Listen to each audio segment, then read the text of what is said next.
A very warm welcome to Talking Cows, a flagship podcast channel of the Psycholingo.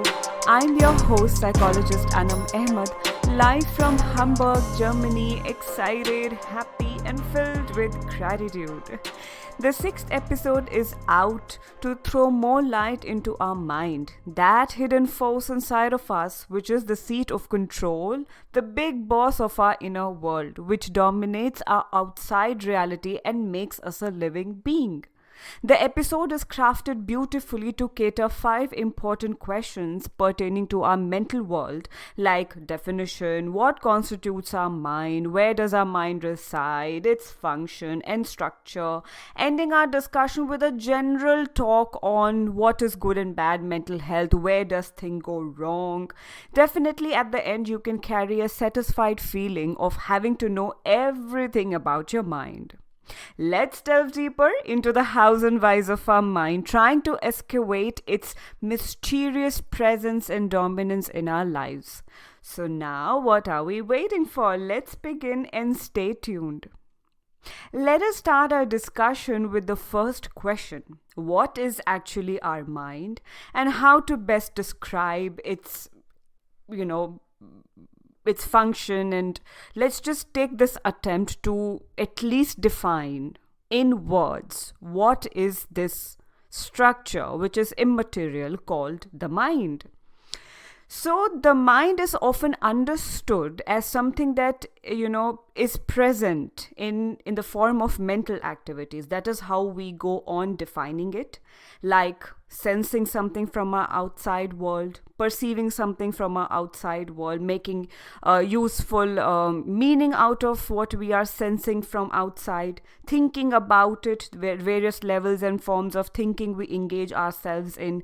We provide reasoning to various occasions, events, thoughts, and occurrences in our lives. Then we have memory that we store, good and bad, I don't know, but memory is also something which is really, personal, innate, central, important, cognitive, mental process. Then we have certain belief structures that we are formed of, desires that we have inside of us, emotions we go through in everyday life, and motivation. So these are certain underlying mental activities which are a part of the mind, because it helps us feel these processes, and then it instructs the brain to help us coordinate well with our body through neurotransmitters and hormones being released in our bloodstreams.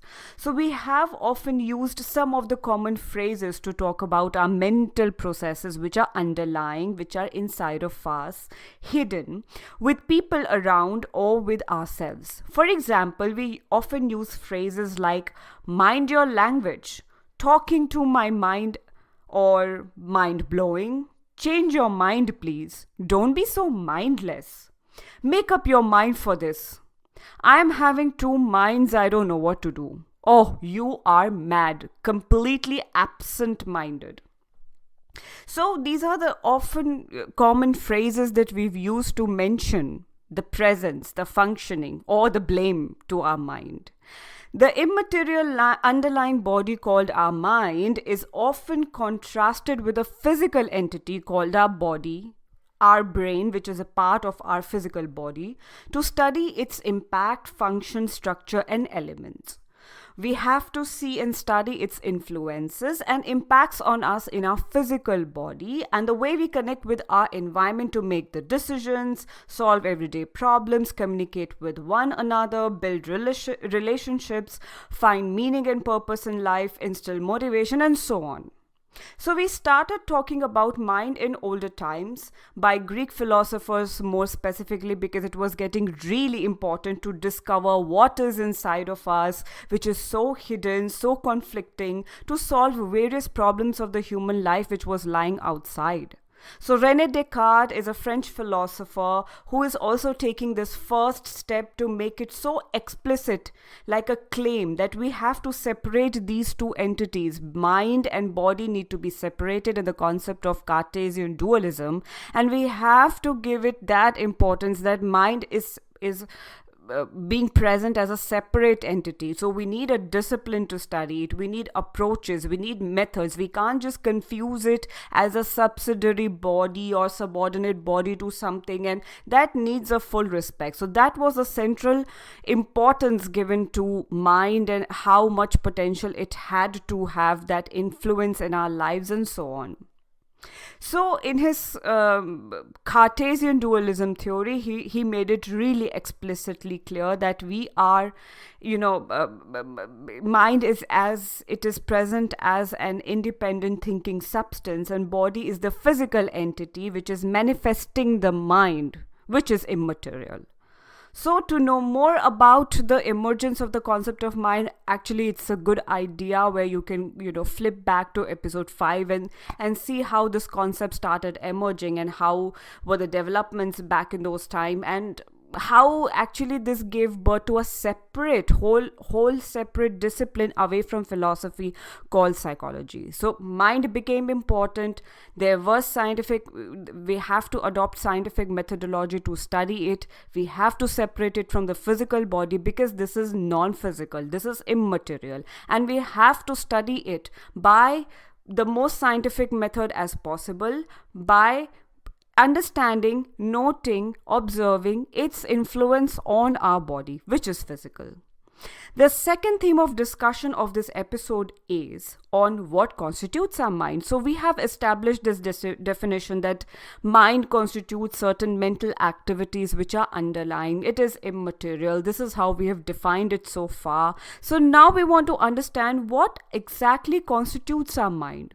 So we have, as discussed, we have emotions, we have desires, beliefs, mental templates, personality traits that you are made up of. These are the mental codings for who you are. We have self-concept and identity for yourself, perception about the world, inner and outer experiences. Everything is mind comprises of all of these things: feelings, thoughts, decision making, problem solving, creativity, intelligence. All these underlying cognitions are really valued today. They are a part of mental processes. This is what mind is made up of, and this is so highly valued today in so many fields of researches that we have the whole industry of AI, artificial intelligence, being formed on human cognition, which is a byproduct of these mental processes. So you can see the amount of interest that we have, and it is growing years by year since the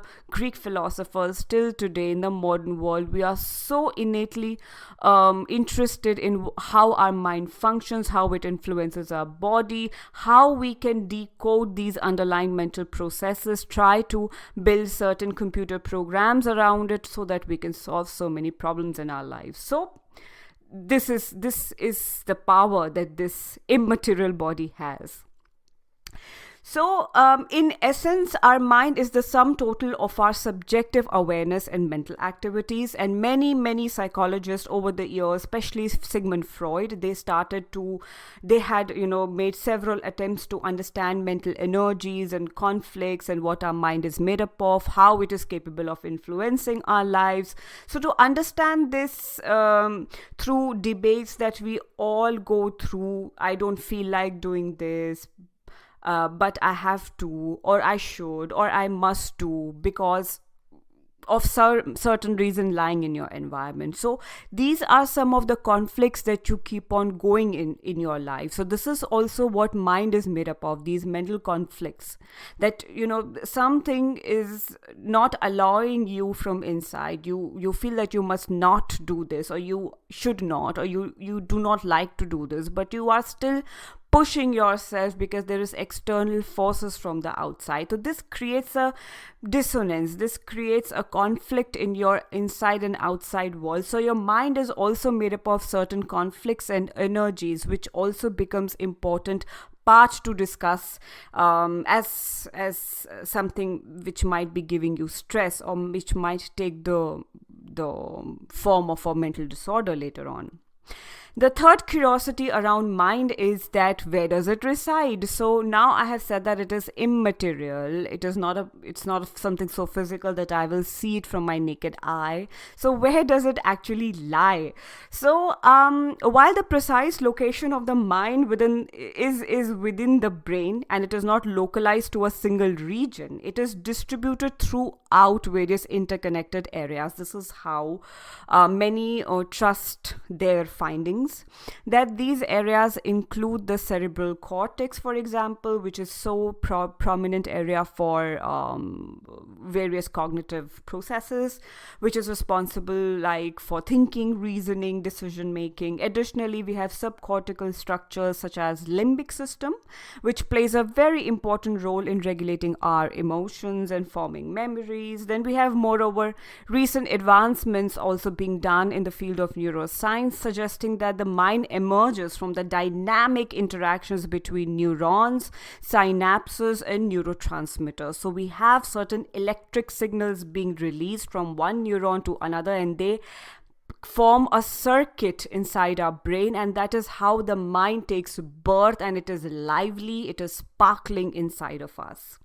It's not merely a product of individual brain regions, but rather a complex network of neural activities distributed across the entire brain, acting like a tape recorder, like a Google Sheet, recording all of our experiences from outside, helping us define who we are as a separate identity in this world. It is that software coding that helps us function, that helps us feel alive. So this is how the mind resides, where it lies. The fourth theme of discussion is the function of mind. So I think all these three themes have already exposed you to its basic function, that it is responsible for the underlying mental processes. So there is often a doubt, there is often a question that we think because we feel, or we feel because we think. So we always are in this confusion that right now I'm feeling so sad. So I'm feeling sad, that's why I'm thinking to break this glass in my hand, or I am breaking this glass in my hand and that's why I'm feeling sad. You know what I mean? So you feel the emotion first and then the thoughts are following you, or you have the thought and the action first and the emotions are following you. It could be actually situational. This is what I feel. So sometimes it is the function of the mind which helps us kind of decide where we lie in the debate. Sometimes it is situational. Sometimes, the thought will follow the emotion, and emotion will follow the thought. So several hormones and neurotransmitters are everything for our subjective experience, or underlying mental processes are responsible for certain activities. Cases of resilience, actually, which are really interesting, that there were very severe patients of cancer and very deadly diseases, HIV/AIDS, for example. So the various researches were being conducted that, there were certain people who showed really resilient emotions, like jumping back from anything bad in life, and they had that courage to fight the disease and break the neurochemistry, the biochemistry of the person in the body. So these people were the people who bounced back from even stage 4 cancer, and there were people who kept going inside that loop, kept falling back, and the treatment procedures were not very helpful in getting the patient back to life. So sometimes I think mind is that seed, and it gives you certain emotions out, and you feel it in your body. You jump up on your feet, you take it as a challenge in your life, and then you bounce back at something which is so catastrophic in your life. So sometimes mind, if it is that stable, it's that powerful, it's always fed with positive, encouraging things. It comes out with creative ideas and in planning and decision making to help you combat challenges, to help you even fight deadliest diseases. The courage and resilience will come from inside, and these are just basic emotions. belief system, which is a part of mental functioning. So you can understand that this is a basic software coding that you have inside of you, and that has such influence on your biochemistry of the body that in its hand, in its control, it is this much that how you will be dealing with certain diseases, situations in life, everything will depend on this code that is given by your mental experiences and your mental processes. So this is the function of mind.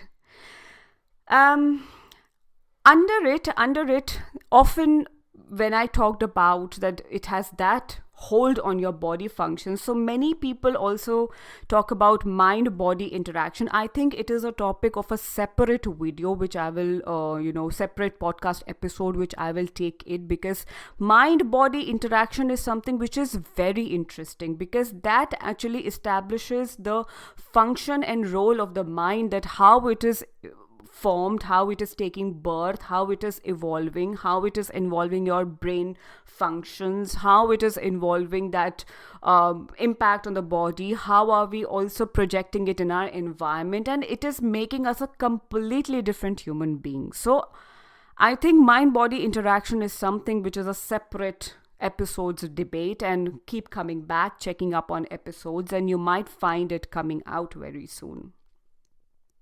The last question to ponder here is about the structure of our mind. So Sigmund Freud was actually the person I would like to mention here, is that he said after observing his patients in Vienna, when he started practicing in his private practice and started seeing clients. So in Vienna, he started seeing patients with severe pain and certain physical problems which had no reasons underlying, and many people were suffering and they were in immense pain, and he started giving psychotherapy. He started providing safe space to the clients, and they started opening up about those fears, about those banned feelings which were so much banned in the outside world, but yet they had them inside of their mind, and which was like a free floating anxiety.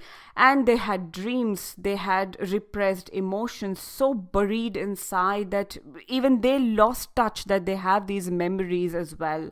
There were certain experiences in their childhood as well, which they had not even recalled in all these years. And with Sigmund Freud, they used to work on all these psychoanalytic material which was coming out as a result of therapy. So Sigmund Freud understood that there are 3 levels of our mind, and out of these levels there are certain emotions and informations coming out and making you as a whole interconnected person. So first level is the conscious mind, where you are so much aware of everything which is underlying, it is your waking life, your present emotion, your present relations, your responsibility, the decision, and everything which is happening in your current waking life is a part of your conscious mind. Then there is behind conscious mind, there is a subconscious mind, where you just keep things away from your awareness, which you keep when you want it, you just take it out of your subconscious mind and utilize in your day-to-day life. Maybe it is a memory, it is an emotion, or something which you need to perform something in your life, a skill or a learning, I don't know. It is like these are some of the files and folders which you have kept aside, that you don't need it in your waking life, but whenever you would like to have access to it, you will go and get it from your subconscious mind. Now comes the most challenging part, the deepest ocean, the submerged iceberg, and that is your unconscious mind. There lies the problem. There lies the seed to various mental disorders. There lies those hidden areas which you are also not even conscious about. There are certain underlying beliefs, certain hurtful feelings, certain thoughts which you have repeatedly put it as a loop in your mind from your conscious, because you were so ashamed of this thought, you were so hurtful of this thought, that you have pushed it to your subconscious and then to your unconscious.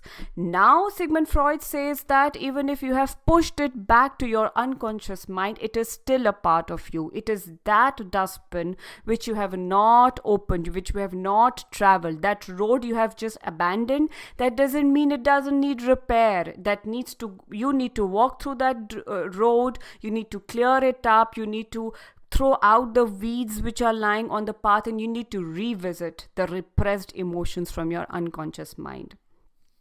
Sometimes it just makes things impossible for you. It influences your waking life. It influences the decision you make. It influences the way you look at yourself, the way you look at the outer world, the way you analyze things, the way you solve things, the way you treat yourself. Everything is also coming, as that dark corner in your mind, coming out like a ghost and influencing your life like that. So in the therapy, I think it is the biggest talk that we do with clients to take out those portions from the unconscious mind, which becomes really important for your awareness. And when you are just getting your problems solved, getting your repressed materials out, then I think you start feeling that relief, as the patients of Sigmund Freud had started feeling back in 19th century. This also deserves a separate discussion. There are beautiful episodes coming out on unconscious mind and consciousness and other theories, and how Sigmund Freud wrote books and researches on these levels of our mind, and how you can also go about exploring the unconscious part of you is something we can all learn and do together. Ending our discussion with a small insight that, now that we have established this truth that mind is central, mind is important, it has that influence in our life, it is responsible for our mental health. So there could be certain glitches in mental functioning which needs to be addressed. It could be an indication of a poor mental health.